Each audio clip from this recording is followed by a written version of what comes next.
Urusan pemenuhan transportasi publik mulai dipikirkan oleh Pemkot Madiun. Kebijakan itu diawali dengan penyusunan konsep layanan moda transportasi umum yang terintegrasi antara fasilitas umum, pariwisata, stasiun, pusat perbelanjaan, dan terminal. Kepala Dinas Perhubungan, Dishub, Kota Madiun Subakri tak menampik pemenuhan transportasi publik termasuk penting untuk mendukung sektor pariwisata, peningkatan perekonomian daerah sekaligus solusi mengatasi kepadatan arus lalu lintas, lalin. Kami sudah merancang konsep pengoperasian transportasi publik ke depannya. Tapi, untuk hari-hari biasa seperti saat ini masih terkendali. Berbeda ketika libur Lebaran atau Nataru, katanya, kemarin, 10.1. Sebagai langkah percepatan pemenuhan transportasi publik, pihaknya masih akan membuat perencanaan penganggarannya. Selain itu, memikirkan kendaraan seperti apa yang cocok dengan kondisi pembangunan di Kota Madiun. Untuk kedepannya, kami masih perlu melihat dari segala hal.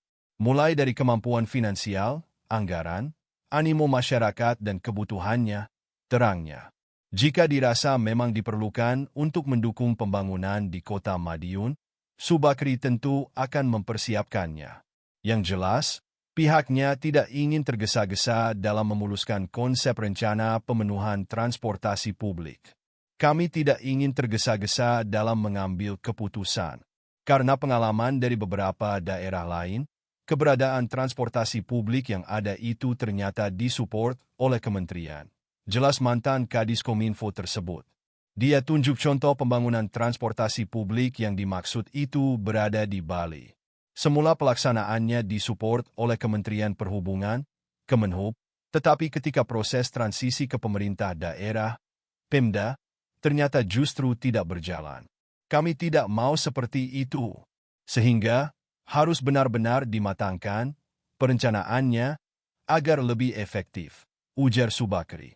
Subakri menambahkan, urusan pemenuhan transportasi publik perlu dimatangkan karena dalam pelaksanaannya menyangkut berbagai aspek. Di antaranya, pemeliharaan dan operasional armada. Dalam membuat suatu program yang berkelanjutan tentu perlu berhitung cermat, ungkapnya. Sementara ini, layanan transportasi yang diberikan Pemkot masih terbatas. Meliputi bus sekolah untuk antar jemput pelajar dan Madiun Bus On Tour, Mabor, difungsikan untuk mengangkut wisatawan di Pahlawan Street Center, PSC, yang beroperasi pada Sabtu Minggu. Terpisah, penjabat, PJ, Wali Kota Edi Suprianto mengaku sudah pernah berkoordinasi dengan Kemenhub terkait usulan pembangunan transportasi publik di Kota Madiun. Hanya saja, anggaran yang dibutuhkan ternyata cukup besar. Sebenarnya, kami inginnya ada kereta gantung LRT atau MRT. Tapi, dalam perencanaannya Pemkot tidak bisa sendirian. Tentu harus bekerja sama dengan Pemda lain, tandasnya. Selain itu, dirinya juga punya rencana untuk mengintegrasikan pariwisata di Magetan Madiun atau Madiun Ponorogo. Edi mengaku rencana tersebut juga akan disondingkan dengan Dishub Jatim. Saya ingin ada trayek, bus pariwisata, dari Kota Madiun ke Magetan atau ke Ponorogo. Jadi, paginya bisa ke Magetan atau ke Ponorogo dulu. Lalu, malamnya di Kota Madiun, kata Edi yang juga merangkap jabatan sebagai Kepala Bakes Bangpol Jatim itu.